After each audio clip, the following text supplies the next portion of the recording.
Ahoj všichni, vítám vás u dalšího videa. Moje jméno je Lukáš a dneska se společně podíváme na tuhle pěknou mikinu, která se jmenuje Sherpa a je od společnosti 414 Factory. Jdeme na to.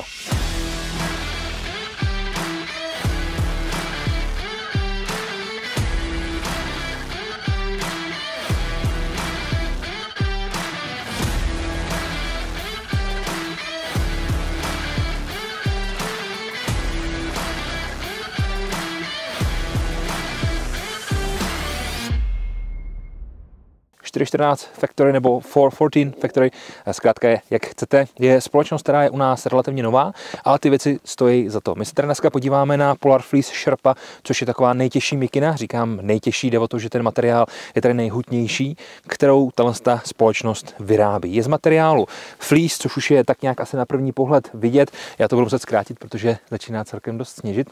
Nicméně takové podmínky, jako jsou dneska, jsou pro ní úplně ideální. Ta mikina skvěle izoluje, je udělaná z dobrých materiálů a zároveň má spoustu prvků, které vás určitě potěší.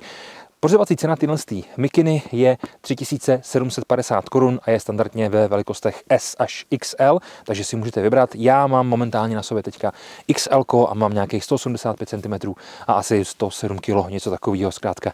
Tak to bohužel zase je. No, pojďme se podívat na nějaký prvky, protože to je určitě to, co nás na téhle mikině bude zajímat.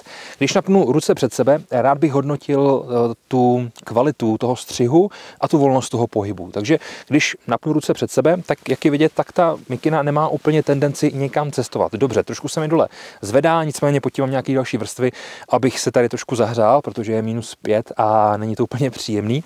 Nicméně můžeme si všimnout, že tady máme tyhle průvleky na palce, což nám krásně zastabilizuje, zaaretuje ty konce těch rukávů tak, aby se nám nikam nestahovaly. Když pak půjdu dál, nevidím tady nikde žádný brutální šef, jsou tady tyhle pěkný plochý, dojdu až k pažím, takhle pěkně tady mám samozřejmě 2 kapsy a možnost umístění nášivek, to už je takovým standardem. Samozřejmě se tady můžu i ze shora do toho dát nějakou propisku nebo taktický pero, kubotan, cokoliv takového. A ještě nahoře mám daisy chain, takže tam můžu něco zaháknout nebo si něco zajistit, třeba co rád nosím v téhle kapse, tak si můžu provlíknout nahoru pomocí nějakého mikrokordu a zajistit to právě na tom rameni nebo respektive na té paži.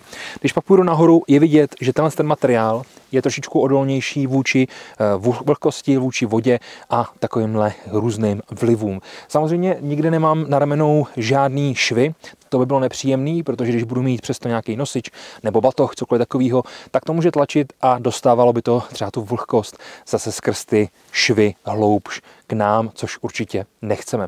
Když pak půjdu směrem ke krku, mám tady pěkný vysoký límec, samozřejmě chin guard, jako vždycky. Zip je vedený středem a mám druhý jezdec ze spoda, takže si to klidně můžu používat v kombinaci s nějakým úvazkem, nebo si to můžu vyvětrat v okamžiku, kdyby mi v tom bylo trošku teplo. Ten límec nám potom ještě doplňuje kapuce, která je taková relativně dost malá, relativně dost úsporná, takže ji klidně nacpete i pod helmu, což si myslím, že je vždycky důležitý. Když se budu chtít podívat na kapsy, jak už jsem říkal, mám tady tyhle 2 rukávové, což je super, jelikož praváci i leváci tady mají výhodu možnost dávat si tam věci. Zároveň tady mám vnější napoleonku a dole potom 2 kapsy, jak je vidět, řešený standardním tímhle stylem. Nejsou posunutý úplně nahoru, jako to má třeba Patriot nebo jiný mikiny, jsou pěkně dole standardně tak, jak jsme na to zvyklí.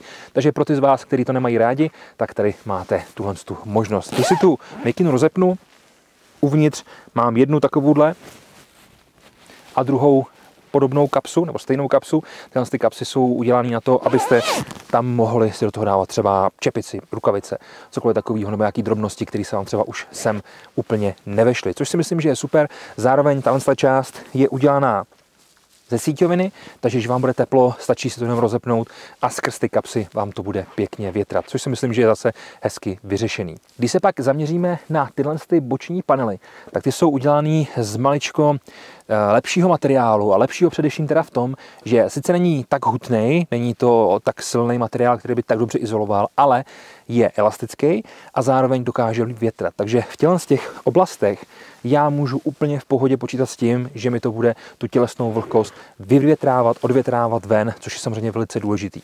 Ve spodní části to mám potom stažený, můžu to ještě dotáhnout víc, když bych chtěl, takže to můžu buď to zaizolovat, anebo pomocí zipu otevřít a trošku vyvětrat, což je zase takový další kladný parametr.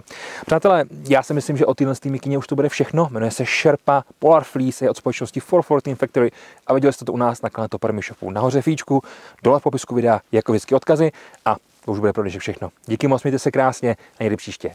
Ahoj.